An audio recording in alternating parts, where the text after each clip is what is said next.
crypto markets were so inefficient up until some point in time. And liquidity was sufficient that with such high volumes, the amount of revenue was just it caught the attention of a lot of the traditional market makers who jumped in as well. And so eventually, of course, you know, following the FTX debacle. Everybody, we're going to talk crypto.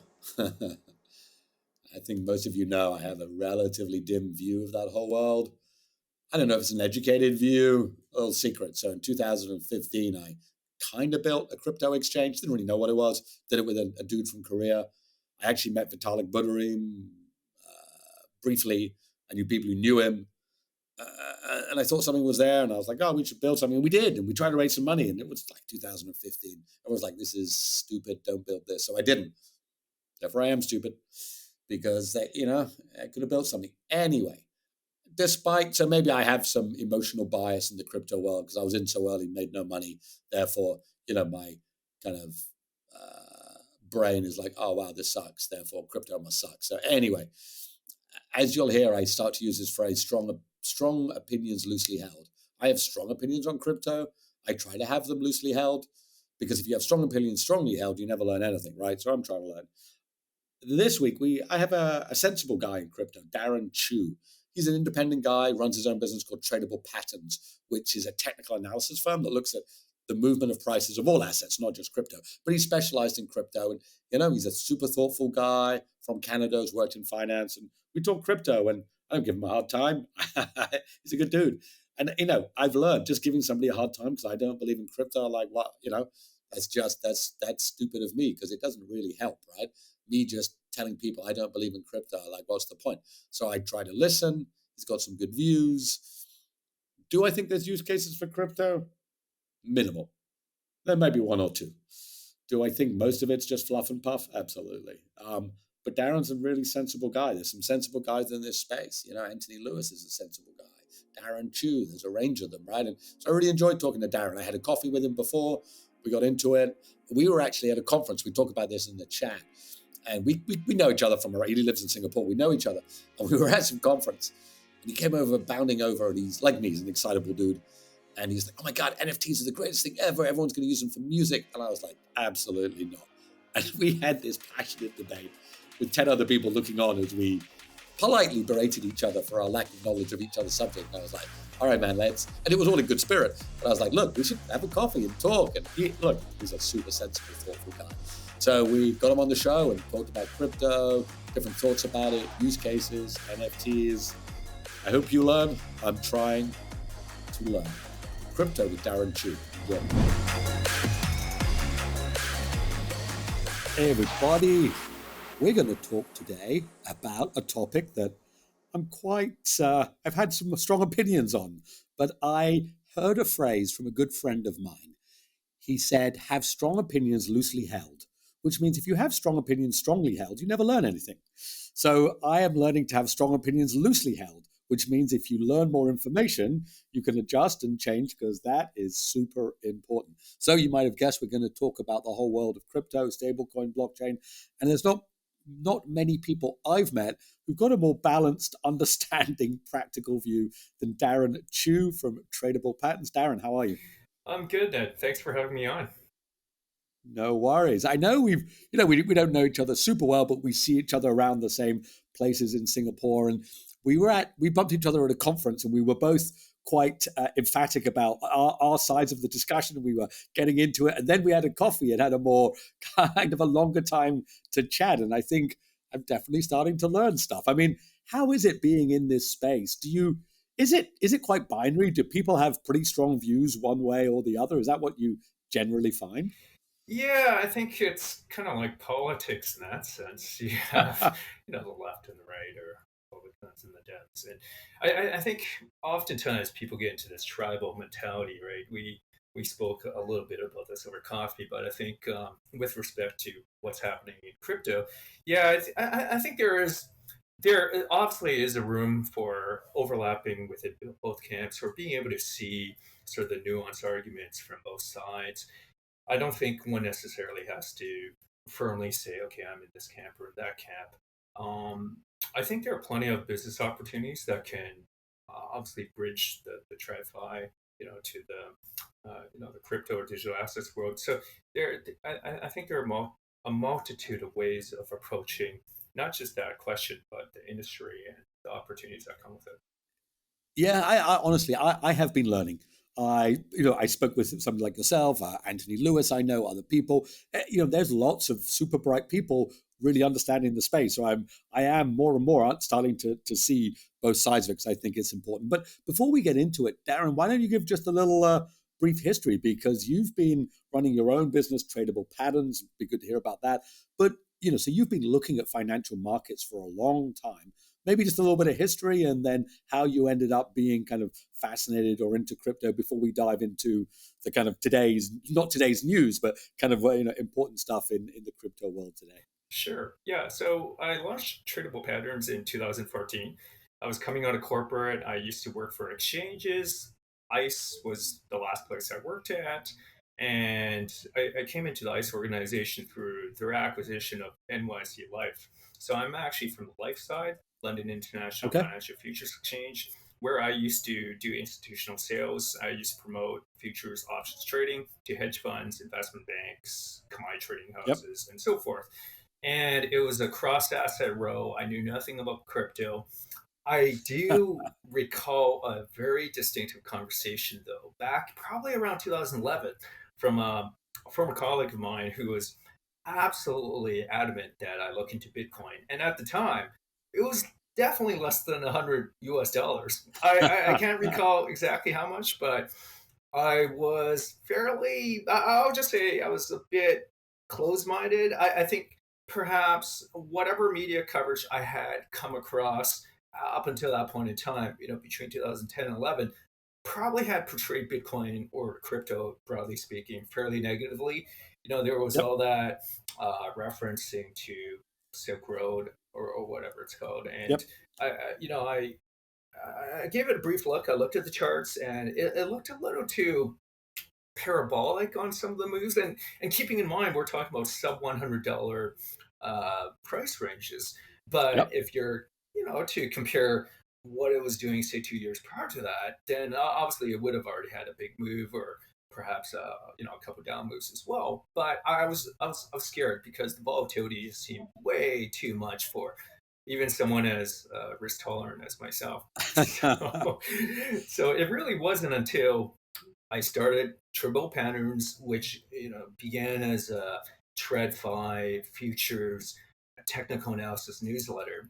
That at some point in that journey, 2000, I believe it was 2018 August, that I was asked by one of the exchanges regulated in Japan at the time to write for them, but Okay. basically to provide them the technical analysis format that my TradFi newsletter coverage was known for. So that was the beginning of my journey. Because I had to write about those markets, I had to start watching Yep. them a little closer. And I guess as time went, my readership, specifically for the crypto weekly piece, grew.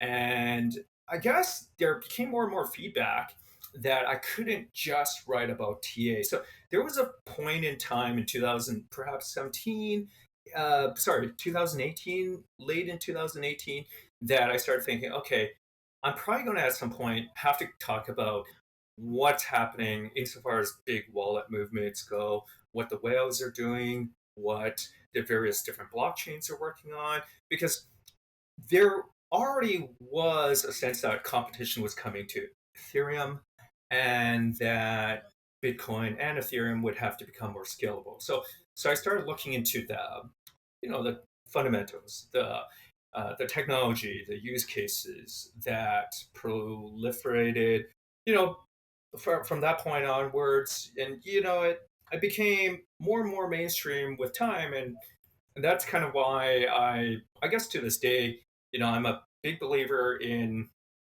a subset of the opportunities that are presenting themselves. Obviously, there's a lot of riffraff out there, and both you and I, we talked extensively about who some of those bad actors are. But I also try not to get too bogged down with some of the overly religious arguments. where I feel, even within NFTs as a category, and we can go into that as a sort of subset of Yeah. crypto technologies in a little bit, but I do think there are great use cases as seen by the adoption that we're reading more and more about almost on a daily basis, from some of the traditional players, not just within finance, but within retail or logistics and so forth.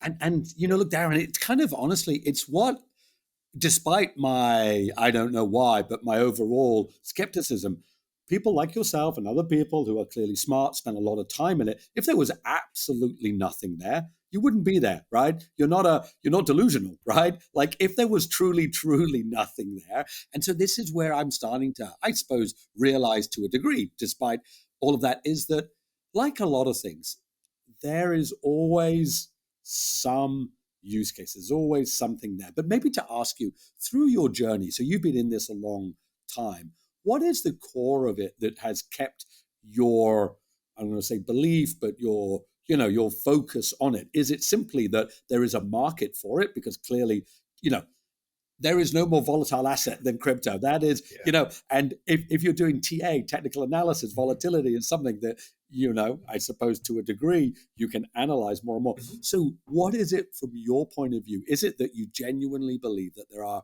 even if it's just 1, 2, 5% of use cases, Hmm. or is it that there's a market there for it and you are serving a market? Yeah, so I think to answer the first part of that question, from my perspective, I really like the payments use case. If I want to Yep. send, and it doesn't even have to be a stable coin. For instance, if I send XRP to you, it's really fast, wallet to wallet, and it could be a couple minutes, maybe even less than a minute. I've experienced very low fees. When I recently did a transfer of XRP, which is that highly sort of uh, talked about potential security as deemed by the SEC. Yeah. It's a highly, I guess, contentious, um, I guess, product available in this, within the payment space currently, where I just made a transfer from one of my exchange wallets to the other, again under probably under a minute. I didn't time it, but certainly Yep. in terms of the fee, it was 0.2% of the value transferred. And I guess if you're doing an equivalent amount, let's say I wanted just to do a 100 US dollar notional amount Hmm.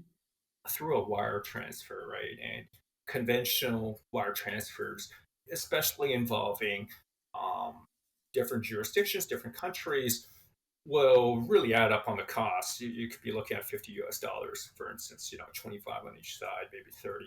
And, if you're doing such a small transfer on the notional value of, say, 100 US dollars, then obviously that wire transfer fee becomes highly prohibitive. It really discourages that activity. If you're a small business owner, if you're perhaps someone who just wants to donate as a charitable donation to some Yep. cause, but in a small enough amount that wire transfer fee really discourages you from making that donation, then obviously if you can do that same payment for Yep. 0.2% of $100, 20 cents, US cents, then all of a sudden it becomes a no-brainer. It becomes frictionless, right? And there are probably even cheaper ways of doing it. I'm not shilling XRP. I'm just saying that when I make transfers, I'm able to do so with XRP cheaper than if I use ETH or Bitcoin, for instance, because there's more congestion on the Bitcoin Ethereum networks. I guess that demand, it causes the gas fees just to rise to a level where you might actually pause and you might think, okay, well, is this really that much more efficient than the existing sort of non-crypto, non-digital assets payment rails, and right? and to dive Yeah, to dive into yeah, that, so that use yeah, case, and actually there's a couple of things you talked about there. yeah, Stablecoin, I really want to get into yeah. that because while I think you understand it very well, a large amount of our audience have heard about it but don't know what it is, because I don't think I have a crypto native audience here. Mm, Everyone on my audience has heard of crypto but doesn't.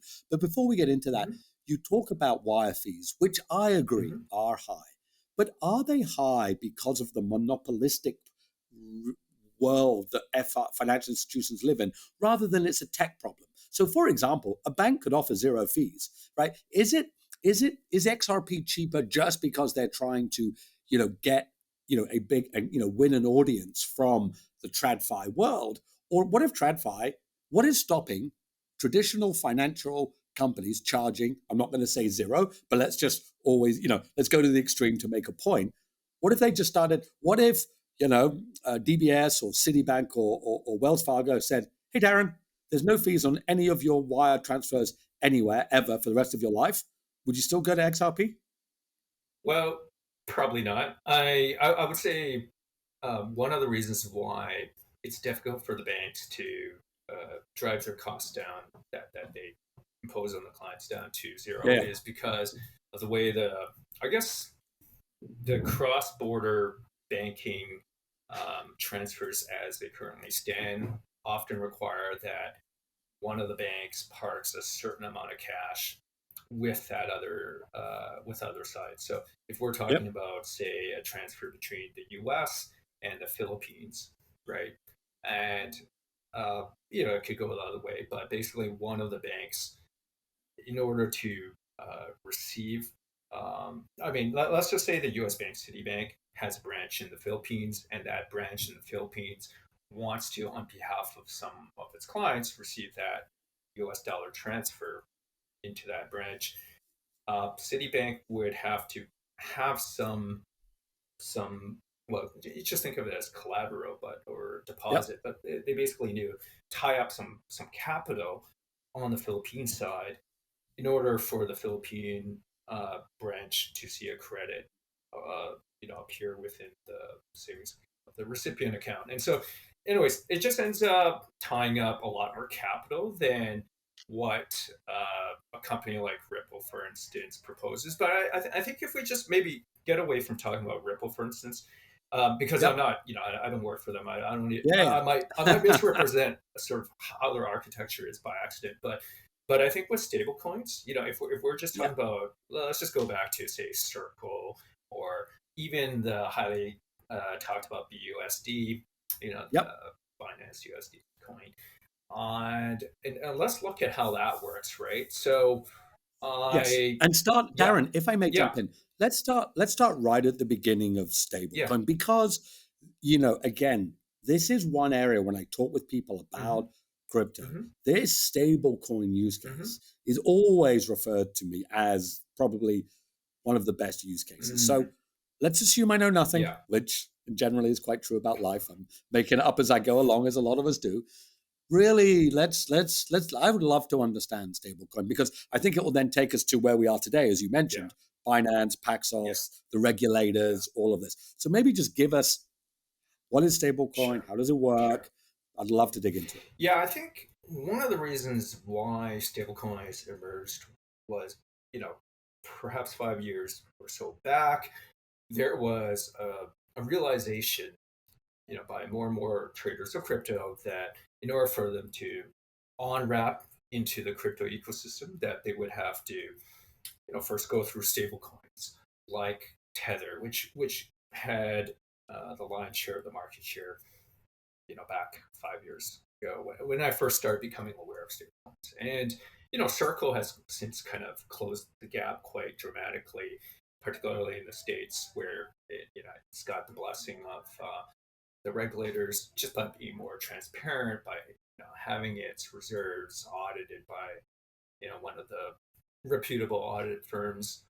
Whereas with the Tether, which has been issued by a company called Bitfinex, I guess the whatever audit um, that they claim that has been done, it just hasn't been by a recognizable name in the minds of most, and it hasn't been with the transparency that you would normally expect from We proper.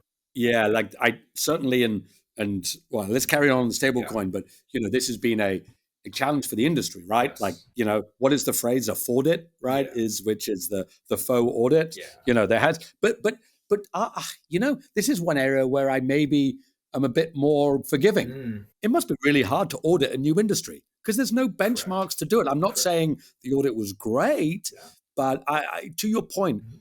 trust is what's needed. Yes. So Yes. So stable coins. So okay, so we've had Tether, we had BUSD, Circle, these other guys doing it. So, Yeah. and again, sorry if I interrupted. Oh no, not The at all. use case, Hmm. the use case is it is a digital US dollar. Yeah. Is that as simply put as it can be? Yeah, well, insofar as the US dollar backed stablecoins. So if the stablecoins were issued with a one-to-one backing by a US dollar equivalent instrument, generally a money market instrument, it could be US treasuries. In the case of Bitfinex, there were holdings in commercial paper at some point, which they have claimed to have trimmed down dramatically. So I'm not sure what percentage of their total Yep, reserves were in commercial paper, which obviously meant that they're earning the spread between the higher yielding commercial paper versus understood. whatever they pay out, which is, well, nothing really. I mean, it's not like they're not a bank, right? So it's not like they're paying Yep, interest to those holding the stable coins, right? I mean, whatever interest you can earn from stable coins, that would be something you could earn through some staking programs elsewhere, right? Through some of the CeFi centralized exchanges, or even through some of these decentralized marketplaces where you can stake. staking. You Yeah, you mentioned staking, Darren. yeah, There's a lot of terms being thrown around here, yeah, which yeah, I want to make sure because yeah, again, I'm trying to learn. I really so staking. yeah. What is staking? Yeah, so staking is basically just tying up some of your stable coins or other crypto tokens or coins and earning a yield. So it would be similar to you taking your fiat, your US or Sing dollars, placing it into a bank account, earning whatever that savings account interest payment is, 3-4%, if you're lucky. But but generally the staking yields within the crypto world have been rather juicy, let's just say, over the last couple of Why? years. But why? And Why? that's a very good Because question. what are they doing with the coins? They're just loaning them to someone else? So, in a lot of these centralized staking platforms, and I guess since BlockFi is already bankrupt, I can mention the name. They've been in the news for, I guess, some of these wrong reasons, and one of those wrong reasons was that it was taking perhaps too much risk in the counterparties that were paying it to borrow those stable coins or whatever other coins that were being tied up, deposited by the end clients of BlockFi. So the end client would see a front end dashboard which displays different yields that they could opt into depending on the coin that they lock for, say, a year. Or in some cases it could be more flexible, where it could be a 1 month lock, but then obviously, the interest yield is lower in such case. But basically, in the background, these centralized staking platforms like BlockFi, they would have been taking those coins and then basically they would have been lending it out to market makers. Now, the market makers, these are crypto market makers, okay, crypto native market makers for the most part. And there are some of these TradFi market making giants who got into that Oh exercise, yeah. borrowing from these platforms. And so that's where the interest gets paid from. It gets paid from by those market makers. Now, the market makers in the background, through whatever type of trading strategies they have, market making, arbitrage, they're earning some kind of return, which hopefully is higher than what they have to pay to borrow from the likes of BlockFi. So, Isn't yeah. isn't it a greater fool theory? At some point, someone's going to be left holding the bag. Well, so I suppose if it's just a long only game where you're Yep. investing by purchasing, that's Yep. often the case where you expect a greater flow theory to result in a piling up, of demand and price surging until it doesn't, right? But with, I guess, the arbitraging world that market makers inhabit, and I'm not a market maker, but I roughly know what kind of returns are available to these guys, and Yep.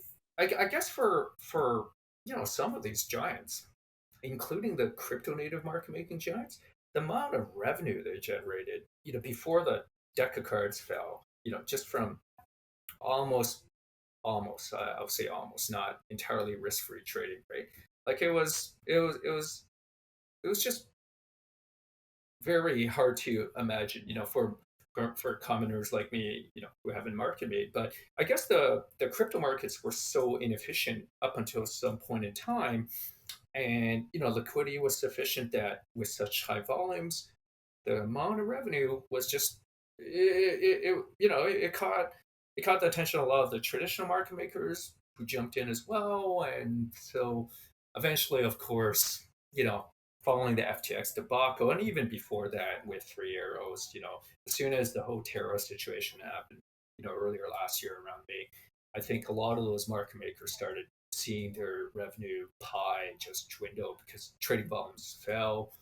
There was a lot more collateral that had to be posted, for loans and so forth, and yeah, so that profitability has really come back to earth. Come back, maybe come back to reality. Yeah, But out of the embers, yeah, look, I think anybody who's looked at this space, you've yeah, been in it a long time, and I think you've always taken a fairly sensible, pragmatic view. There is opportunities in here, right, to be able, but there's also a lot of, you know, just it's a technical word, but a lot of crap going yeah, on, right? Once Terra, then Three Arrows, and FTX, and BlockFi, and Celsius, and Voyager, do it quite often that's healthy, yeah, right? Quite often burning down the house, yeah, not burning down the house, but burning down the wobbly infrastructure yeah, leaves a core. yes. Do you think at its core what we've got now, or because I think in one of the emails you sent me Mm. before, you believe we're nearer a bottom of this? And again, I'm not asking you to give financial advice here, but you're a guy that's looked at this. Are we getting to a place where we've cleaned up the house enough that what we've got at a core is a sensible base? Let's say we look over the next 10, 20, 30, 40, 50 years. Nobody, not trying to make quick money, real tech, solving real problems. Are we there yet, or do we still have some cleanup to do?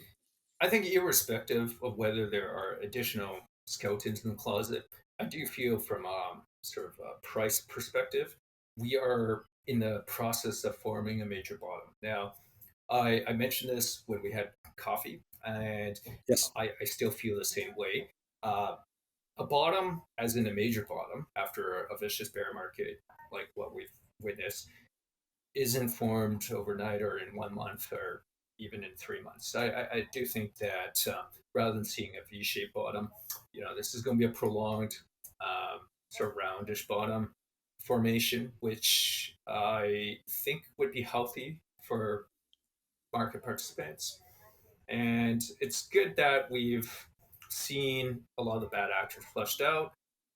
There undoubtedly are still many, but I do think that there's enough good work being done. A lot of the scaling solutions that are being introduced by the competitors to Ethereum, for instance, other Yep. so-called layer one blockchains are quite interesting to keep an eye on.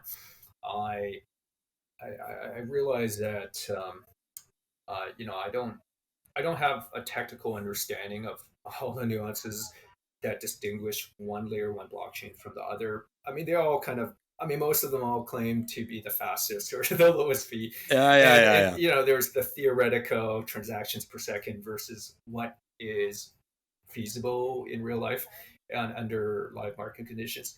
I do think that irrespective of uh,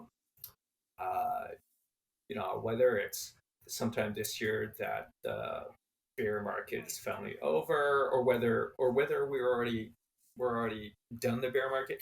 I think the more important question is, okay, so what are those genuine use cases, and are they going to be as groundbreaking as what a lot of I guess the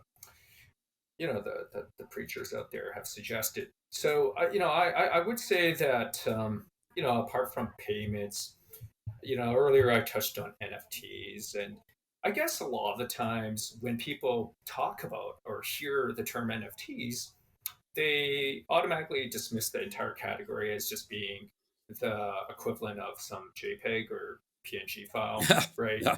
Of some gorilla, and I do think that there's obviously been a lot of froth in that particular segment of NFTs, which was kind of the low hanging fruit of adoption. Yep.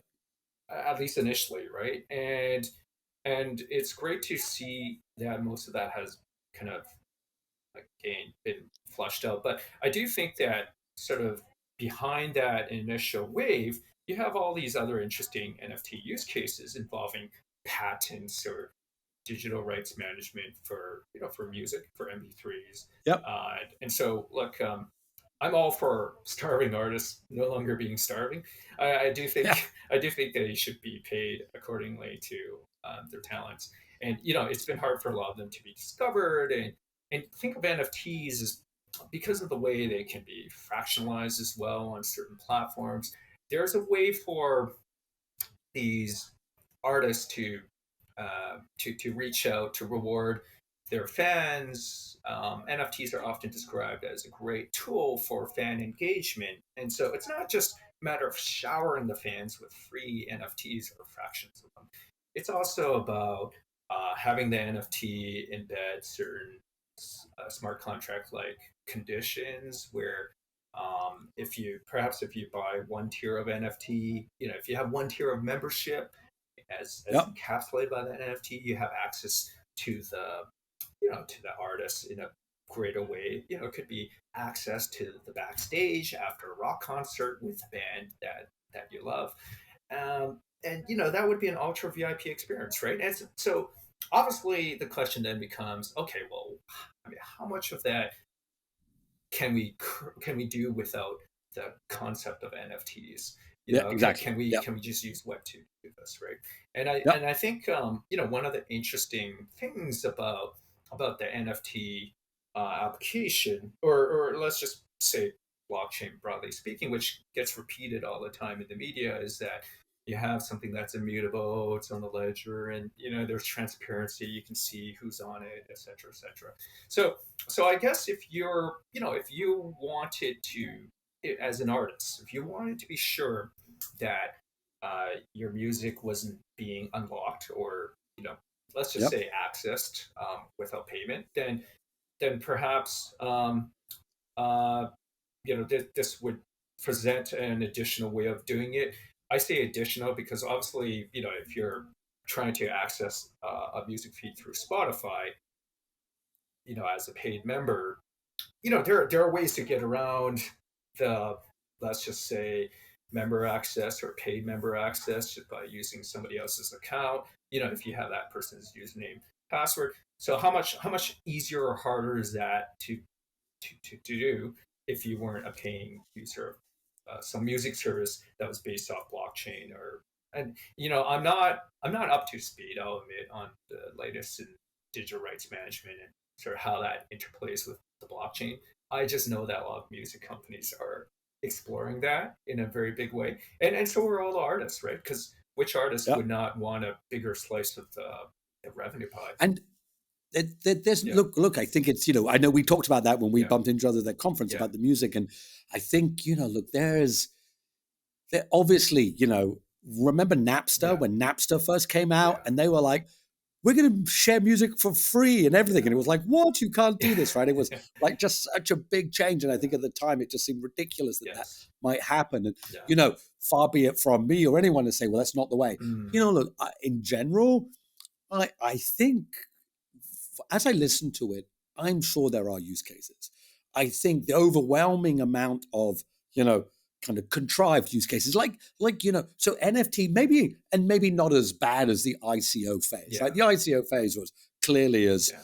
kind of I don't even know what the right Yeah. word is, but clearly not useful. There was some analysis that said, of the X tens of thousands of ICOs, a few are still going. Yeah. I think each time we invent something, ICOs and from, I don't know, different ways of crypto and stablecoin, it gets a little refined, a little Yeah. better, right? Yeah. You have to do it a little bit Yeah. better each time. That's right. But to the point, so maybe NFTs get there, but we discussed as we got into this, and I really want to ask about this regulation.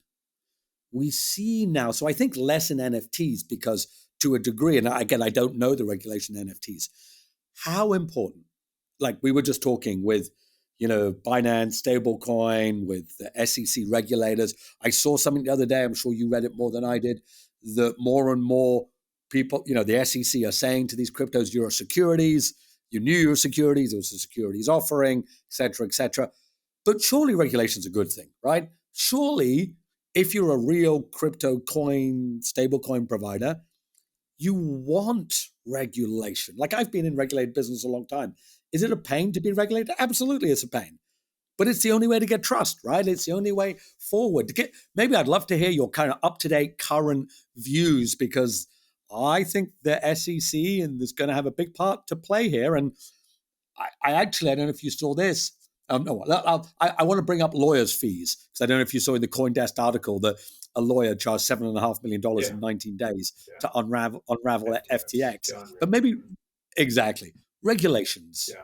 What's what's the what's the future holding us with regulations in this space? Well, I do think that the regulations are necessary in order for the industry to progress onto greater, more widespread adoption, in order to get the institutions involved. I mean, if some pension fund has 100 million US dollars waiting to invest into something with crypto exposure, it's going to want to know that there are some regulatory protections in place.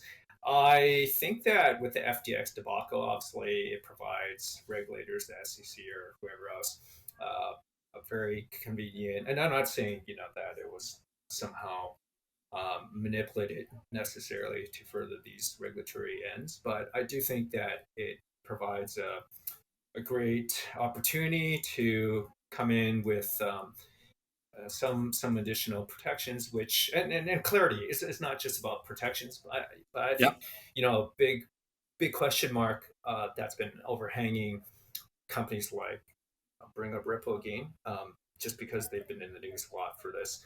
Uh, their lawyers and their CEO are constantly railing against how the SEC just needs to give more clarity on what is permissible in the U.S. and what's not, right? And I guess it's that big question mark which has kept a lot of players operating out of the states um, very challenged in expansion plans, and so a lot of those companies have kind of been squeezed out into Asia or elsewhere, right, where it is defined a little more clearly. Um, with respect to stablecoins, for instance, the latest, I'll call it, I'll call it an attack. The latest attack on okay, BUSD or on Paxos, yeah, that's quite. I do think that particular categorization or assertion of BUSD being a security may be misplaced. Now, I'm not a securities lawyer. However, yeah, if you were to think of why most crypto coins in the past, which have been labeled as security, have been called as security, it's because generally in those instances, there's some expectation of capital gain from holding, from buying and holding that particular yeah, coin. Such is not the case with BUSD, other than the fact that it facilitates entry into the crypto where you can speculate. So it's one step before you get to buying a Bitcoin, for instance, or one step before you use it to buy Ether or whatever other coin, where you can speculate with that other coin. But BUSD itself, because it's a stable coin, it's behaving like Tether in that it's supposed to hold a 1-to-1 peg, 1-to-1 ratio on not just the reserves being represented by the equivalent amount of US dollars, but the actual quoted price of a BUSD should be one. And so that's something that obviously hasn't always held. At times you get a premium. It might trade at a buck 05, 95 cents, depending on some, let's just say, demand supply imbalances, which aren't occurring necessarily due to speculation. I would say the latest condition that we've seen USD sort of um, fall victim to is it went into discount, right? So with the heavy yeah, selling on BUSD and some expectation that maybe Paxos will be heavily fined and that BUSD will no longer be issuable in, you know, at least from Paxos in the States, there was expectation that there might be a run on BUSD where you get a mass conversion, a mass exit out of BUSD. back into USD or back into some other stable coin, which could be Circle or But yeah, but isn't a run like an old fashioned bank run? yeah, Like so is it's a bit like so I know hmm I get my salary paid into a bank here. And I hmm understand hmm that my money in the bank isn't there. I hmm get it. yeah, If everybody in Singapore or any country went yeah, to the ATM today yeah, to try to withdraw their money yeah, all at the same time, it's not there. We know that, yeah, but we trust it. yeah, But there are regulatory controls, yeah, capital yeah, controls, there's rationale behind yeah, it, the government steps in. yeah, Is it purely belief that keeps a stable coin stable? So I know you don't work for Binance or Paxos and you might not be able to answer. Does Binance have one for one? Are we going to maintain? Because and again, I am not a knowledgeable fellow, but when I watch Tether go from 95 to 90 to 80 to 85 and down very, very quickly, we're all humans. We're like, yeah, oh, let's go. They can't hold it. yeah, We're out of here. yeah. Are un, un, so is BUSD one for one backed? I don't know if you're not a spokesman. Is it momentum and belief that keeps it there? And if the harder question, like if Binance isn't here, that's even a bigger issue, right? Yeah. So I haven't checked to see what the official Paxos statement is insofar as what that reserves looks like for them. Yep. How well it's backed. I have no idea what that percentage backing is. I just Yep. know that if they're regulated by the New York Department of Financial Services, very likely they would have dotted most of their I's or crossed most of Yep. their T's. Yep. Obviously, there's some concern about Binance, even though Binance US is US regulated. It's got whatever licensing it needs to operate in the states, but it's been a target, I would say, for good reason. It's not like Binance has been 100%. Let's just say forthcoming all along. Obviously, they've cleaned up their act. I'll just say I haven't followed Binance's company very closely, other than the fact that I use it to trade. But Yep. I would say that the the the small run that we saw with Binance, pressuring their operations, I guess around shortly after the FTX debacle, Yep.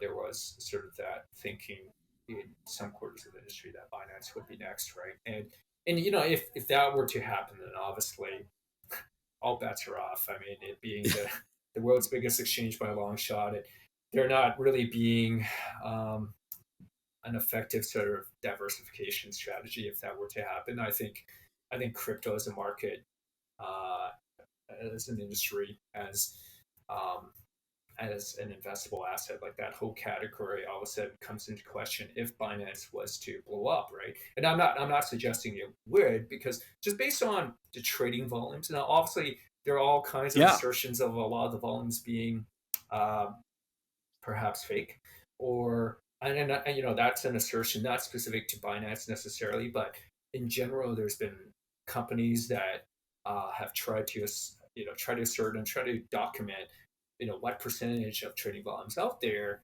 might actually be inflated fake volumes. And there are different definitions as to what's real, right? I mean, if one were to be understanding of what market makers do, I think sometimes some of those volumes might not be so easily dismissed. And again, I'm not a market maker, so I can't comment, on what degree of their activity constitutes real activity. That's an endless debate, I guess. That in TradFi you have more, the HFTs having versus Yep. the real money buy sides. And I think in crypto, that debate is perhaps um, less present, just because I think more people in the crypto industry, or at least those who trade in the crypto industry, they're more accepting of the fact that market makers have that vital role to play. And so, anyways, I just don't know. Um, I'm no data analyst. I can't Yeah. speak Yeah. like somebody at Nansen, or one of these guys at Yep. CryptoQuant. these websites basically sell analytics on microstructure type indications, and I can't comment on that. But just dialing it back a little bit to the regulatory question, yeah, I do think with some clarity, I think there will be some increased confidence from those who might be sort of on the sidelines. There are a lot of TradFi players, and not just TradFi, right? There are traditional Fortune 500 companies in retail, e-commerce, etc. I mean, looking within the crypto space, right? I mean, there's, And do you think do you think these Fortune 500 are looking because they're scared to miss out, or are they really looking? I think companies like Amazon are really lucky. So Okay. Amazon could easily roll out. I mean, if they had regulatory green lighting in the states or wherever they operate, which is almost everywhere, that they can introduce some token of their own, Yep. where those who shop on the Amazon site pay with the token and get a discount for using their token. Yeah, all of a sudden there'd be so much legitimization of the asset class. I I suppose they're treading carefully, but look, Amazon's not the first retail giant to take a close look at this, right? I mean, Walmart has a Walmart coin in development, right? And But yeah, so and man, I could talk all day about this because it's interesting. Even though I'm skeptical, I'm interested. What happened to Libra then? So yeah, Facebook's coin, they threw a ton of money at they that. did. No one wanted it, right? Yeah. Well, so the problem was they were trying to do too many things uh, too early on in the evolution of regulatory acceptance for stablecoins or for Yeah. crypto. And so they were initially, of course, trying to have their Libra backed by not just the US dollar, but a basket of national currencies, fiat currencies, Wow. right? Okay. So all of a Complex. sudden you're involving other country regulators, central banks, or at least you're encroaching on their turf, which is what Yep. they're all fearful of, as in the central bankers are fearful of. And so there's a real battle happening between central bankers or those that operate within that framework versus the stablecoin issuers, right? Because the stablecoin issuers, I mean, aside from Circle, right, which has Yep. Goldman Sachs investment, I mean, the majority of these other ones, they've been presenting, let's just say, a means for operators and I guess users of coins to go around the traditional banking system, right? I mean, that's effectively what's happened, through the availability of such stable coins, right? I mean, look, if we were to go back to the original driver for why Tether blew up in use case or in demand, you just need to look for those countries where they have capital controls, Yeah. Right. where Right. there's a limit to say convert your renminbi to US dollars to the tune of 50,000 USD equivalent per year per person, Yep. right? So if you were caught in that kind of limitation and you were worried about, well, let's just say, Winnie perhaps clamping down on, the tech company that you operate, that you built, with blood, sweat, and tears, you will find, or you'll try to find a way to allow some of that diversification of your capital to occur, right? So a lot of that's been happening with Tether. It basically Yep. goes from renminbi through OTC brokers, or for a while, of course, it was legally fine in China to do these conversions, and at some point, it got squeezed into the sort of murkier world, and so a lot of that still happens peer to peer, right? And those peer to peer transactions, they're hard to stamp out, right? I mean, you can have all the keyword search filters you want in the Great Wall of China, Great World, yeah, Great Wall, and it Yep. ends up being, I guess, a whack-a-mole type exercise, right? Um, so that's kind of the reality that's set in for a lot of these users, who are frustrated with, you could call it political control, capital Yeah. controls. Those two are kind of related sometimes, and yeah. So I think that's been driving a large adoption, onto into the crypto world, right? Like it's not necessarily, of course, always going to end up in a Bitcoin or some other cryptocurrency, it might just remain within the confines of a stablecoin, where the stablecoin just acts as that medium of transfer out of the country, right? Outside the borders. That's So makes sense. yeah, I mean, look, Darren, we're coming up on the hour. yeah, I could sit and talk about this because I'm learning, right? And I think the reality, it would it be as we come to, would it be fair to summarize at some level, it's here to stay. We don't know what that level is, whether it's, 0.1% or 10%, it's not 100%, but it's not zero. At some level, did whatever we want to call it, digital assets, crypto, blockchain, whatever moniker, whatever name, but to a degree, it's here to stay.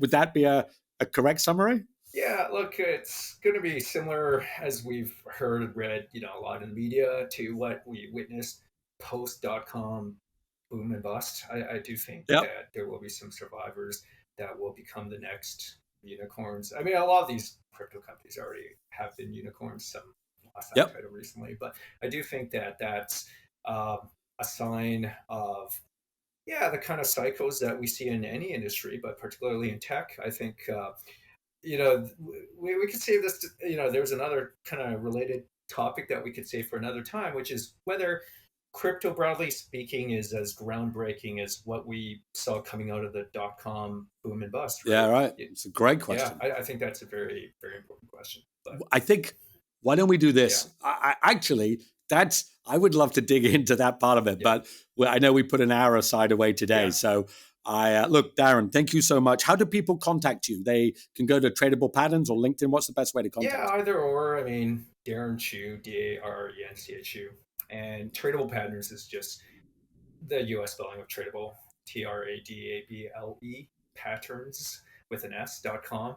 And yeah, I have some free content there. So yeah, please do drop me a line, guys. If anyone has any questions, if anybody wants to have a similar kind of discussion, it could be a more contentious discussion. Very happy to do a little bit of verbal sparring. But yeah, Absolutely. thanks for having me, Ned. It was a true No pleasure. No problem at all. Well, Darren, before we let you go, we always ask two completely random questions because we're short on time. They're not too random. I use them quite often, but I'm going to go with them. Okay. First question. You've seen Back to the Future, of course. You're Marty McFly. You're about to get into the DeLorean. We can set the flux capacitor to any year you like in the past or the future. What year do you choose and why? Okay, in the future, I'd like to go to 2050, Okay. and I guess the reason why I'd like to go into the year 2050, so it's roughly a little more than 25 years from now. So I guess I'm just curious where all my loved ones, everyone I care for should still be around, and I sort of want to see how everyone's doing, but I also want to see how technology has progressed, how humanity has progressed. What have we learned from all these lessons which are before us, and oftentimes history repeats itself to some degree, it rhymes or whatever, but my sort of idealistic self is that we will come out of whatever recent traumas with just a better outlook on life, and a more ideal sort of set of aspirations. So that's my future date. As for a past date, I don't really want to go into the past, other than maybe back to honestly, maybe back to my high school years, my elementary school years. Those were some of the best years of my life, and I mean it's got nothing to do with business or anything. It's just I had a great time as a kid. So maybe that's what I would do. Fair Yeah. enough. That is cool. And Yeah. okay, one other question, Yeah. then we'll jump. If Elon gave you a ticket to Mars on his spaceship, would you take it?